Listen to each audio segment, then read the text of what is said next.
Hi friends, welcome to our channel. మనము పరమానందయ్య శిష్యుల కథలు నుంచి 5వ కథను చెప్పుకుందాము. ఒకసారి పరమానందయ్య గారు పాలిచ్చే మంచి ఆవుని కొనాలనుకున్నారు.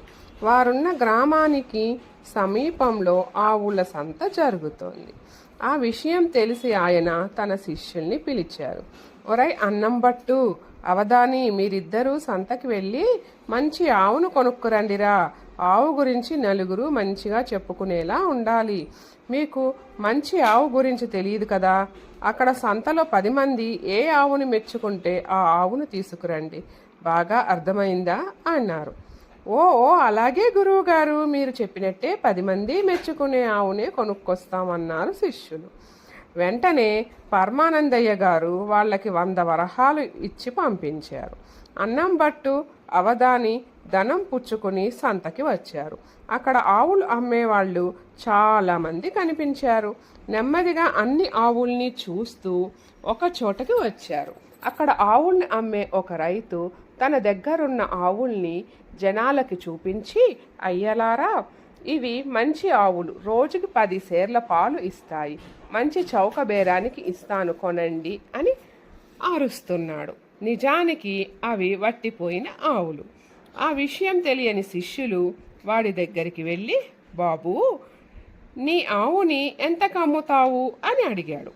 వాడు, అయ్యా, 150 వరహాలకి అమ్ముతాను అన్నాడు. 100 వరహాలకి ఇస్తావా అన్నారు శిష్యులు. లేదయ్యా, 125 వరహాలు ఇప్పించండి అన్నాడు రైతు. అంతలో వీళ్ళ భేరం గమనిస్తున్న వ్యక్తి అన్నంబట్టుని పిలిచి, ఏమయ్యా, మీకేమైనా పిచ్చా? అది వట్టిపోయిన ఆవు, ఒక్క సేరు పాలు కూడా ఇవ్వదు అని చెప్పటంతో వాళ్ళిద్దరూ నెమ్మదిగా అక్కడి నుంచి జారుకున్నారు. తిరిగి ఆవు కోసం సంతంతా తిరగడం మొదలుపెట్టారు. ఒక చోట జనం గుంపుగా కనిపించారు. ఏమిటో చూద్దాం అనుకుని అక్కడికి వెళ్ళగా అక్కడున్న జనం ఇలా మాట్లాడుకుంటున్నారు. సోమన్న, ఆ ఆవు చూడు ఎంత బలంగా ఉందో, దాని కొమ్ములు చూడు ఎంత చక్కగా ఉన్నాయో, ఇది రోజు 10 సేర్లకు పైగా పాలిస్తుందట. అవును సోమన్న, నేను కూడా ఈ ఆవు గొప్పతనం గురించి విన్నాను. చుట్టుపక్కల గ్రామాల్లో దీనికన్నా మంచి ఆవు మరొకటి లేదని అందరూ అంటున్నారు. ఇలా వాళ్ళు మాట్లాడుకునే మాటలు అన్నంబట్టు, అవధాని విన్నారు. వెంటనే వాళ్ళకి గురువుగారు చెప్పిన మాటలు గుర్తుకొచ్చాయి. 10 మంది మంచిగా చెప్పుకునే ఆవునే కదా మన గురువుగారు తెమ్మంది. ఒరై అన్నంబట్టు, ఇదిగో ఇక్కడున్న ఆవు గురించి అందరూ మంచిగా మాట్లాడుతున్నారు.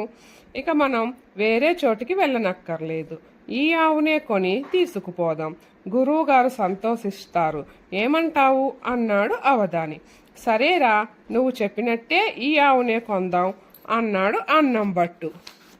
ఇద్దరూ కలిసి ఆవు దగ్గరున్న రైతు దగ్గరికి వెళ్ళారు. అయ్యా, మీరు ఈ ఆవుని ఎంతకి అమ్ముతారు అని అడిగాడు. వాళ్ళ మాటలు విని రైతు ఆశ్చర్యపోయాడు. ఏమయ్యా, మీరిద్దరూ చూస్తే పిచ్చి వాళ్ళలా ఉన్నారు. ఈ ఆవు చచ్చిపోయింది. ఇది దేనికి పనికిరాదు. ఎవరన్నా కటిక వాళ్ళు వస్తే వాళ్ళకి అమ్మి వెళ్ళిపోదామనుకుంటున్నాను అన్నాడు.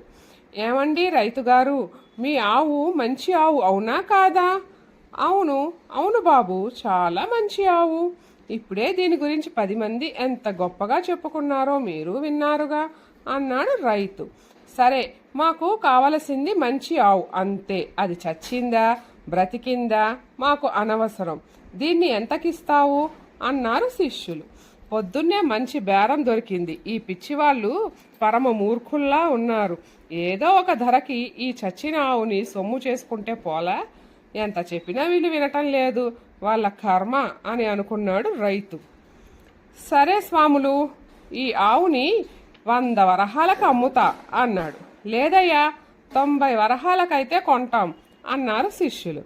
సరే, చచ్చిన దానికి దక్కినంతే గొప్ప అనుకున్నాడు రైతు. వాళ్ళ దగ్గర 90 వరహాలు తీసుకొని ఆవుని అప్పగించారు. శిష్యులిద్దరికీ ఎంతో సంతోషం కలిగింది. గురువుగారు చెప్పిన దానికన్నా 10 వరహాలు తక్కువకే ఆవు దొరికిందని అనుకున్నారు. వెంటనే ఒక బండి కట్టించి చచ్చిన ఆవుని దాని మీదకి ఎక్కించి ఇంటికి బయలుదేరారు. బండి కన్నా కొంచెం ముందుగా అన్నం బట్టు పరమానందయ్య గారి దగ్గరకొచ్చి, గురువుగారు మీరు చెప్పినట్టే 10 మంది మంచిగా చెప్పుకునే ఆవును కొన్నాం. అదిగో మన అవధాని ఎడ్ల బండి మీద దాన్ని తీసుకొస్తున్నాడు చూడండి అన్నాడు ఉత్సాహంగా. పరమానందయ్య గారు వాడి మాటలు విని ఆశ్చర్యపోయాడు. అంతలో ఎడ్ల బండి ఇంటి ముందు ఆగింది.